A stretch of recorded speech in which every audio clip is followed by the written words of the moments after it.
Hi, നമുക്ക് കപ്പ കൊണ്ട് പുഴുക്കുണ്ടാക്കാം. സ്വാദേറിയ കപ്പ പുഴുക്ക്. തൊലി കളഞ്ഞ് എന്നിട്ട് ഈ വട്ടത്തിൽ മുറിച്ചിട്ടത് എടുത്തിട്ട് വെള്ളത്തിൽ നല്ലപോലെ കഴുകണേ. മണ്ണെല്ലാം പോകുന്നവരെ കഴുകുക, എന്നിട്ടാണ് മുറിച്ചിടേണ്ടത്. കുക്കറിൽ കപ്പ മുറിച്ചിട്ടിട്ടുണ്ട്. ആ കപ്പ മുങ്ങാൻ വേണ്ടിയിട്ട് വെള്ളം ഒഴിക്കുക. പിന്നീട് മഞ്ഞൾ ഉപ്പും ചേർക്കുക. മഞ്ഞൾ ചേർക്കുന്നത് എന്തിനാണെന്ന് വെച്ചാൽ നല്ലൊരു കളറ് വരാൻ വേണ്ടിയിട്ടാണ്. കുറച്ച് മഞ്ഞൾ ചേർക്കുന്നുണ്ട്. പിന്നെ ഉപ്പ് ചേർക്കുന്ന ഉപ്പ് എല്ലാ ഭാഗത്തും പിടിക്കാൻ വേണ്ടിയിട്ടാണ്. പിന്നീട് കുക്കറിൽ ഒരു വിസിൽ വരുമ്പോൾ എടുത്തിട്ട് വാങ്ങി വെക്കണം. ഒരു വിസിൽ വന്നാൽ മതി. വിസിൽ വരാൻ തുടങ്ങുന്നുണ്ട്. കപ്പ വെന്തിട്ട് അതിൻ്റെ വെള്ളമെല്ലാം ഊറ്റിക്കളയണം. ഞാൻ കുറച്ച് കടലയും കൂടെ വേവിച്ചിട്ടുണ്ട്. എന്നിട്ട് കപ്പയും കടലയും കൂടെ പുഴുക്കാണ്.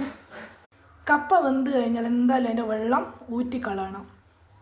അത് കപ്പയിൽ എന്തോന്ന് ഇതില്ലേ. പിന്നെ അതിൽ തേങ്ങ, കുറച്ച് ജീരകം, ചെറിയുള്ളി, പച്ചമുളക് ചെറുതായിട്ട് മുറിച്ചിട്ടെല്ലാം കൂടെ അതിൽ ചേർത്ത് നല്ലപോലെ മിക്സ് ചെയ്യും.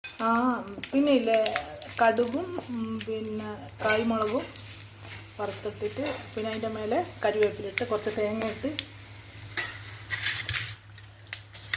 അതിലേക്ക് നമ്മൾ തയ്യാറാക്കി വെച്ച ഇതിൻ്റെ കിഴങ്ങ് കടലയും കൂടിയുള്ള പുഴുക്ക് റെഡിയായിട്ടുണ്ട്.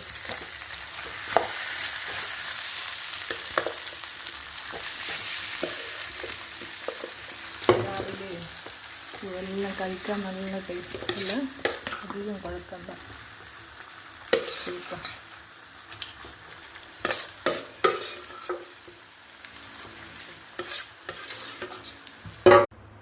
സ്വാദേറിയ കടലയും കപ്പയും ചേർന്ന പുഴുക്ക് തയ്യാറായിട്ടുണ്ട്. എൻ്റെ ചാനൽ ഇഷ്ടപ്പെട്ടിട്ടുണ്ടെങ്കിൽ സബ്സ്ക്രൈബ് ചെയ്യാൻ മറക്കരുത്. സൂന സൗരഭ്. നന്ദി, നമസ്കാരം.